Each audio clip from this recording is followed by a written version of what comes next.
India alliance ते निवडणूक आयोगावर मोर्चा काढणाऱ्यांनी काय स्वरूप असेल? उद्या देशभरात दोन महत्त्वाचे आंदोलनं आहेत. महाराष्ट्रामध्ये शिवसेनेतर प्रत्येक जिल्हा स्तरावर हे जे सरकार आहे, फडणवीस, मिंदे, पवार, अजित पवार, महायुती म्हणतात त्याला, त्यांचा जो भ्रष्टाचार आहे, त्यांचे जे घोटाळे आहेत, त्यांचे जे राज्य लुटण्याचं षडयंत्र आहे, त्यांचे जे कलंकित मंत्री, टेंटेड मिनिस्टर्स, हनी ट्रॅपची प्रकरणं, असे अनेक घोटाळ्यांचं हे सरकार, आणि त्या सरकारच्या विरुद्ध राज्यपालापासून विधिमंडळामध्ये अनेकदा आवाज उठवूनसुद्धा देवेंद्र फडणवीस किंवा या सरकारचे दिल्लीतले बाप मोदी शहा हे ऐकायला तयार नाहीत आणि महाराष्ट्र लुटणाऱ्या दगाबाज या सरकारला पाठीशी घालतात. त्याच्यामुळे लोकांसमोर जाऊन आंदोलनाच्या माध्यमातून जागृती करणं हा आमच्याकडे एकमेव पर्याय आहे. उद्या शिवसेनेतर्फे महाराष्ट्राच्या सर्व जिल्ह्यामध्ये या घोटाळेबाज सरकारविरुद्ध आंदोलन होईल. जिल्हास्तरावर स्वतः मुंबईमध्ये उद्धव ठाकरे दादर परिसरामध्ये आंदोलनात सहभागी होते. त्यानंतर दिल्लीमध्ये उद्या एक महत्त्वाचं आंदोलन आहे, ते इंडिया ब्लॉकतर्फे. उद्या सर्व खासदार विरोधी पक्षाचे प्रमुख लोक निर्वाचन आयोगावर, म्हणजे निवडणूक आयुक्तांच्या मुख्य कार्यालयावर मार्चने जाणार, लॉंग मार्चने. कारण निवडणूक आयोग ज्या पद्धतीचे घोटाळे करत आहे आणि घोटाळेबाजांना संरक्षण देत आहे, राहुल गांधींनी इतका मोठा भ्रष्टाचार निवडणूक आयोगाचा आणि भाजपच्या बाहेर काढल्यावर सुद्धा पुराव्यासह आमचा निर्वाचन आयोग, चुनाव आयोग राहुल गांधीला सांगते की तुम्ही प्रतिज्ञापत्र द्या, तुम्ही ॲफिडेव्हिट द्या, तुम्ही शपथपत्र द्या. त्याला काय म्हणावं? राहुल गांधी या देशातल्या सर्वोच्च लोकशाही मंदिराचे, लोकसभेचे विरोधी पक्ष नेते आहेत. ते जबाबदारीने बोलतात. त्यांनी त्याच्यावरती संशोधन केलेलं आहे आणि ते पुराव्यासह बोललेले आहेत. राहुल गांधींनी जे पुरावे समोर ठेवले मतचोरीचे, त्याची शहनिशा या देशातल्या अनेक पत्रकारांनी, वृत्तपत्रांनी केली, बँगलोरला, अन्य ठिकाणी, महाराष्ट्रात.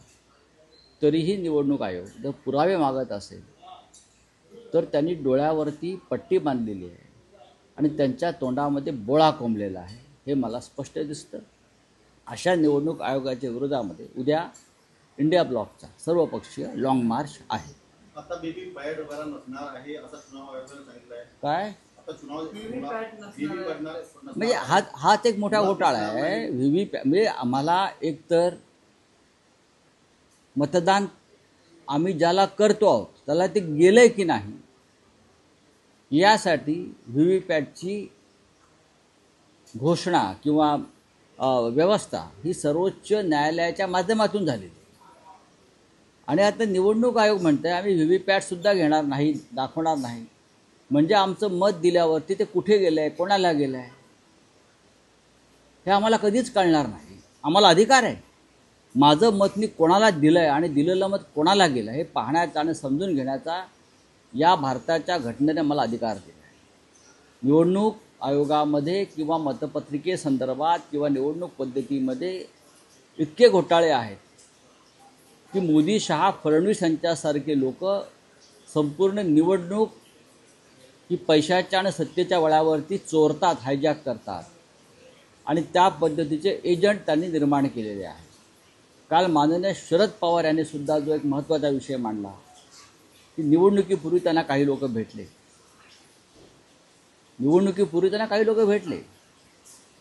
आणि 160 जागी विजय प्राप्त करून देतो विशिष्ट रक्कम द्या, ही त्यांच्याकडे मागणी केली. आता मी तुम्हाला काही पुढे जाऊन सांगतो.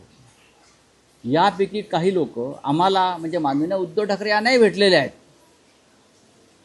आम्हालाही भेटलेले आहेत की मग ते लोकसभेलाही भेटले होते, विधानसभेलाही भेटले होते. आम्ही त्यांना सांगितलं की आमचा लोकशाहीवरती विश्वास आहे. उद्धवजी त्यांना म्हणाले, मी तेव्हा उपस्थित होतो, देशातलं वातावरण पाहता लोकसभा आम्ही 100% जिंकू. आणि ते खरोखर आम्ही महाराष्ट्रामध्ये ते यश प्राप्त केलं. त्याच्यामुळे आम्हाला अशा प्रकारचे घोटाळे करून निवडणुका जिंकण्याची गरज वाटत नाही.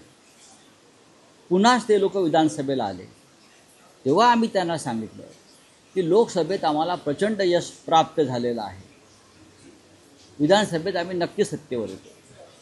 तेव्हा त्या लोकांचं असं म्हणणं होतं की तुम्ही आम्हाला 60 ते 65 जागा ज्या अडचणीतल्या आहेत त्या सांगा. आम्हाला सांगितलं त्या आम्ही तुम्हाला विजयी करून देतो EVMच्या माध्यमातून. आम्ही म्हटलं तशी आम्हाला आवश्यकता वाटत नाही. पण त्याने इतकंही सांगितलं, तुम्हाला जरी आवश्यकता वाटत नसली तरी समोर जे सरकारमध्ये आहेत त्यांनी अशा प्रकारची योजना EVMच्या माध्यमातून आणि मतदार याद्यांच्या माध्यमातून जे काम केलं आहे त्याच्यामुळे तुमचं अपयश आम्हाला दिसतं आहे. आम्ही तुम्हाला मदत करू शकतो. तरी आमचा विश्वास निवडणूक यंत्रणेवर होता, निवडणूक आयोगावर होता आणि लोकशाहीवर होता. दुर्दैवानं जे शरद पवार साहेब म्हणतात आणि जे उद्धव ठाकरे साहेबांना जी माणसं भेटली त्यांच्या बोलण्यात तथ्य असावं असं आता दिसतं आहे. राहुल गांधींनी जे पुरावे समोर दिलेत त्याची चौकशी व्हायला पाहिजे. EVMमध्ये घोटाळे करून विजयी होण्याची शक्यता काही लोक व्यक्त करत आहेत. त्यात आता VVPATची योजना दूर केली. याचा अर्थ निवडणूक यंत्रणा ही स्वच्छ नाही, ती घोटाळेबाजांना पाठिंबा देते. निवडणूक यंत्रणा पारदर्शक नाही हे स्पष्ट दिसतं. आगामी काळात होणाऱ्या निवडणुका किंवा स्थानिक संस्था मुंबईच्या निवडणुकीने ह्याचा फटका बसेल का? जर आता आम्ही आतापासून लोकांना जागरूक करण्याचा प्रयत्न करतो आहोत. मुंबईसारख्या महानगरपालिका परंपरेनं शिवसेनेच्या किंवा मराठी माणसाच्या ताब्यात आहेत, त्या राहू नयेत यासाठी भारताचा निवडणूक आयोगसुद्धा प्रयत्न करतो आहे का भाजपला मदत करण्यासाठी? भारताचा निवडणूक आयोगसुद्धा ही मुंबई मराठी माणसाच्या हातात राहू नये यासाठी काही विशेष प्रयत्न करतो आहे.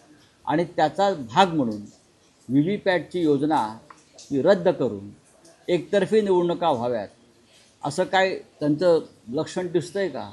या संदर्भात आम्ही सतत चर्चा करत आहोत. अमित शहाचे डोळे जे आहेत तुमच्या खासदारांवर आहे, अमित शहाचे डोळे जे आहेत तुमच्या खासदार जे आहेत, आमच्या खासदारांवरती डोरे असले तरी ते डोरे यशस्वी होणार नाहीत.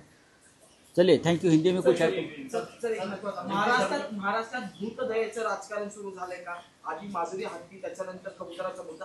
काल अंबादास दानवे म्हटले की महिला चाकू घेऊन आंदोलन करत होत्या पण कोणावरही कारवाई झाली नाही. आपण जेव्हा जैन समाज हा परंपरेनं अहिंसक मानला जातो, संयमी मानला जातो. त्याच्या हातात जर चाकू आणि शस्त्र असतील आणि ते जर अशा प्रकारे हिंसक आणि आक्रमक होत असतील तर त्यांनी त्यांच्या धर्माचा भगवान महावीर साहेबांचा जो विचार आहे तो ते पाळत नाहीत. याचं कारण या समाजाला हिंसक बनवण्याचं काम हे भारतीय जनता पक्ष करतो आहे. नरेंद्र मोदी, अमित शहा करतात. त्यांच्यामुळेच हा समाज आपल्या विचारापासून, आपल्या धर्माच्या विचारापासून दूर जाताना मला दिसतो. हाऊस अरेस्ट आहे असं सामनामध्ये दिसत आहे, काय सांगणार? आता तुम्ही अत्यंत महत्त्वाचा प्रश्न विचारला, ज्या प्रश्नाची मी मगाचपासून वाट पाहतो. आज सामनामध्ये जे मी म्हटलं आहे की या देशाचे उपराष्ट्रपती, माजी अजूनही नवीन उपराष्ट्रपती नसल्यामुळे आजही आम्ही त्यांना उपराष्ट्रपती मानतो, जगदीप धनखड हे 21 जुलैपासून बेपत्ता आहेत. या देशाच्या उपराष्ट्रपती असलेली व्यक्ती जी राज्यसभेची चेअरमन आहे, 21 जुलैला सकाळी ते राज्यसभेत आमच्या समोर आले, त्यांची आमची चर्चा झाली. त्यांनी काही आदेश दिले राज्यसभेत, त्यानंतर सभागृह स्थगित झालं. त्यांची प्रकृती उत्तम होती, खणखणीत होती. ते काही काळ चिडले असतील, हास्यविनोद केले असतील. त्याने आमच्याशी संवाद साधला आणि संध्याकाळी 6 नंतर अचानक वृत्तवाहिन्यांवर बातमी झळकली की जगदीप धनखड यांनी प्रकृतीच्या कारणास्तव उपराष्ट्रपतीपदाचा राजीनामा दिला. हे अत्यंत आमच्यासाठी धक्कादायक आहे. इथपर्यंत आम्ही सहन करू शकतो, पण जगदीप धनखड यांनी राजीनामा दिल्यापासून 21 जुलैपासून आजपर्यंत, या क्षणापर्यंत जगदीप धनखड कुठे आहेत, त्यांच्या प्रकृतीची काय स्थिती आहे, ते काय करतायत, ते कोणाबरोबर आहेत, त्यांचा मुक्काम कुठे आहे, ते बरे आहेत ना, मुळात ते आहेत ना, हां, त्यांना कुठे गायब केलं आहे का, या शंका आमच्या मनामध्ये येत आहेत. जगदीप धनखड कहाँ गए, किसी को पता नहीं, उनका क्या हो गया, कोणी सांगू शकत नाही. देशाचा उपराष्ट्रपती अशा प्रकारे गायब झाला असेल आणि त्याचा ठाव ठिकाणा कोणाला लागत नसेल तर देशाच्या लोकशाहीच्या दृष्टीने चिंतेची बाब आहे. अशा प्रकारे आपल्याला नको असलेले नेते गायब करण्याची पद्धत रशिया आणि चीनमध्ये आहे. त्याची काही परंपरा या लोकांनी नव्याने सुरू केली आहे का? उद्धव ठाकरे दिल्लीला आले असताना श्री कपिल सिब्बल हे उद्योजकांना भेटले, तेव्हा आम्ही याच्यावर चर्चा केली. कपिलजी की जगदीप धनखडांचं काय करायचं, कुठे आहेत? तेव्हा आमचं असं ठरतं की हेबियस कॉर्पस नावाची एक लिगल बॅटल असते की एखादी व्यक्ती जेव्हा सापडत नाही तेव्हा त्याला सुप्रीम कोर्टाच्या हायकोर्टाच्या आदेशानं आम्ही शोधू शकतो. कदाचित आम्ही अशा प्रकारचे पिटिशन करू शकतो. सर एक शेवटचा प्रश्न आहे की एक उपमुख्यमंत्री एकनाथ शिंदे पहलगाम आल्यानंतर तिसऱ्यांदा जम्मू काश्मीरचा दौरा करतात दाल शिबिरमध्ये, काय सांगणार? ठीक आहे ना, पर्यटनाला जातात ते. इथे महाराष्ट्रात काही काम नाही आहे. महाराष्ट्रात त्यांना फडणवीस, त्यांचा भ्रष्टाचार, त्यांची अरेरावी ही मान्य करत नाहीत. त्याच्यामुळे थंड हवेच्या ठिकाणी ते जात असतील तर त्यांच्या प्रकृतीसाठी उत्तम गोष्ट आहे. दिल्लीचा अनेक दौरा त्यांनी केलेला आहे आणि भाजपा आणि शिंदेमध्ये काही चांगला होत नाही. कदाचित ते जम्मू काश्मीरचे राज्यपाल म्हणून मला पाठवा, आम्ही जम्मू काश्मीर पाहून येतो, हे पाहायला गेले असतील. महाराष्ट्रात काही काम नाही, जम्मू काश्मीरचं राज्यपाल म्हणून मला हिमालयात पाठवा, अशी त्यांच्या मनामध्ये अशी इच्छा असेल. भाजपा आणि शिंदेमध्ये काही चांगला नाही आहे असं करता सांगताय कोण? भाजपा आणि शिंदेमध्ये नाही, आता ते तुम्हाला काल शरद पवार साहेबांनी उत्तर दिलं आहे, त्याच्यावर मी बोलत ना. हिंदी में पूछे आपका क्या बात?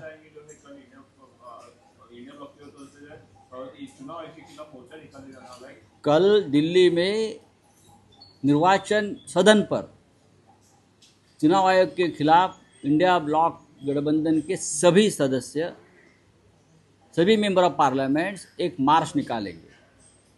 राहुल गांधी ने चुनाव आयोग की कार्यप्रणाली की पूरी तरह से पोलखोल की है.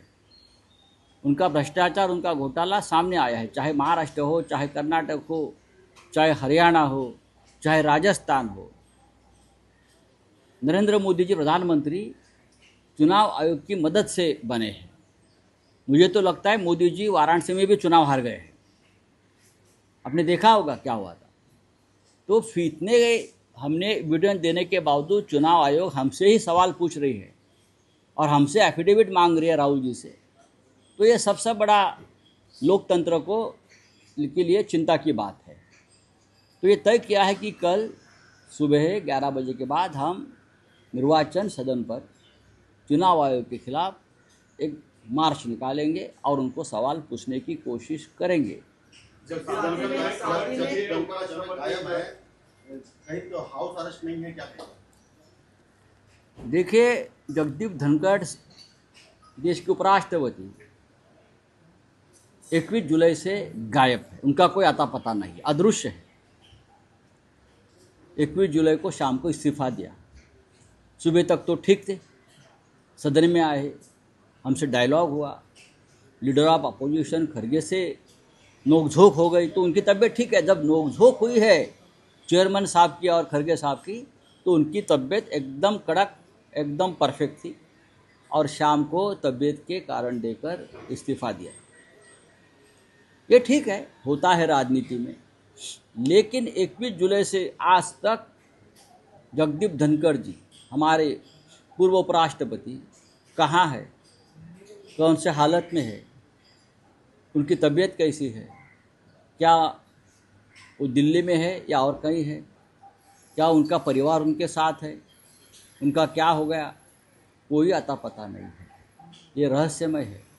इस प्रकार से नेताओं का गायब होना और गायब करना हमने रशिया की राजनीति में और चीन की राजनीति में देखा है, आर्मेनिया में देखा है, लेकिन ये पहली बार मैं देश में देख रहा हूँ कि इतना बड़ा संवैधानिक पद पर बैठा हुआ व्यक्ति आज गायब है, उनका कोई अता पता नहीं।